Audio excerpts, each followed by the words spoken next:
and civil society. Let's go and talk about your book. Your book is called Fair Shot. You are proposing something that you are calling guaranteed income for working people. Is that the same thing as universal basic income? They're inspired by the same set of ideals. So the idea is that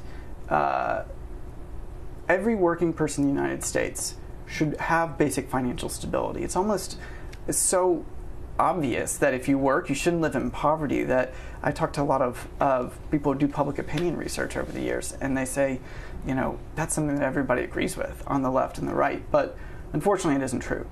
And income inequality is as bad now as it was in 1929, the year the Great Depression began. And I think a lot of the time we sort of see that, and it's like, man, that's just a hard, intractable problem. What are we going to do about it? And we start talking about job training or education, small business, all kinds of solutions, and we miss the forest for the trees.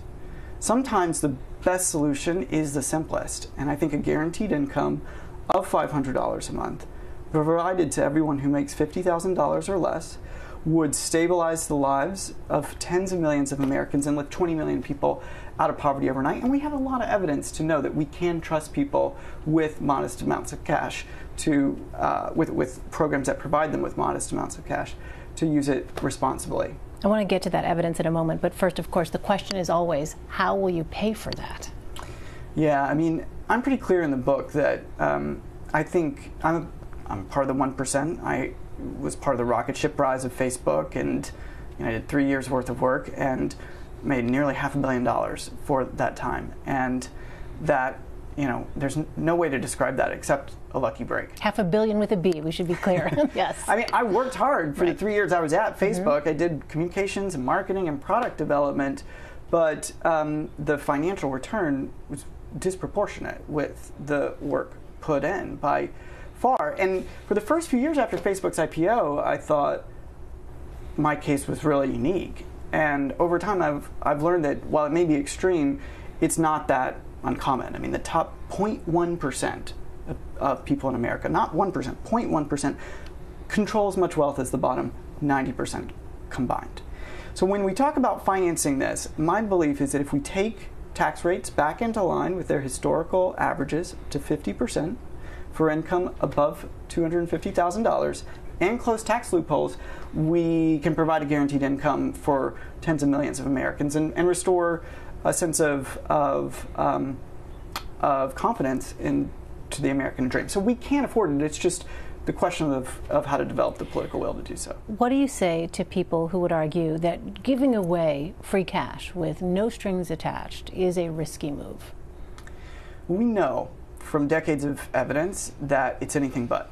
So we actually have the largest cash transfer program in the world here in the United States. We already provide $70 billion to tens of millions of Americans, no strings attached. It's called the Earned Income Tax Credit, and it's submerged in the tax code, but the effect is 30 million Americans get a check from the government that they can use to cover whatever expenses they'd like. And we have a lot of evidence on what people spend it on and what happens as a result.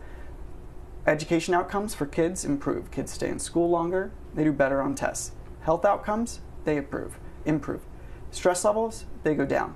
So we know that for the most part, when you provide people with cash, they use it responsibly. They invest in their families. They invest in themselves. We don't really have to, pontificate about it because there's immense evidence to see it. At the same time, there is a question, a cultural question around this that I think we have to demonstrate the power of. So that's why we're doing a demonstration of this idea in Stockton, California, where we're providing people with unconditional cash to not just, create more policy papers, but really tell the stories of what people do when they're given a fair shot. Do you think there are stereotypes about people who are on the lower end of the income threshold? And if so, could that be a political challenge to trying to implement something along these lines? Absolutely. I mean, there are stereotypes all over the place. I mean, the old moniker of welfare queens that's left around from the Reagan era is still pervasive. And it's ironic because if you look at labor force participation, the economic term for how much people work, the folks who are usually talked about in that way work more than white men. So, but the data is often not what we pay attention to, because it just doesn't substantiate the myths. It's just this sense that, can we really trust the poor, and can we really trust even people in the middle class? And I think that is a enormous question that we have a lot of evidence to say yes, we can. I mean, we all have people in our lives who we could say, well, that one guy would waste money if we gave it to him. But for every one person like that, there are another 99 people who would use that money to buy gas to go interview for a better job, or for childcare so they could go back to get a degree at school, or for whatever purpose was most urgent for them. So while I think those stereotypes persist, I also am optimistic that the more that we talk about these issues and the more that we're honest about what's working in our government today, we can dispel them and create a new narrative which is much closer to the truth. Do you think there's a role for big tech to play in making sure that people get a fair shot? I think big tech has a real responsibility. I mean, some of the biggest companies, not just in our country, but in the world, are big technology companies. And we were talking earlier about the responsibility they have in political and civil discourse. When it comes to economics, I think particularly the leaders of those companies have a responsibility to speak out and talk about things like the tax bill that was passed a few months ago, and how that bill like that lowers taxes on corporations in the 1% and does little for working people. Yeah, I think that there's a responsibility to be more honest about what kinds of policies will actually help working people and which won't.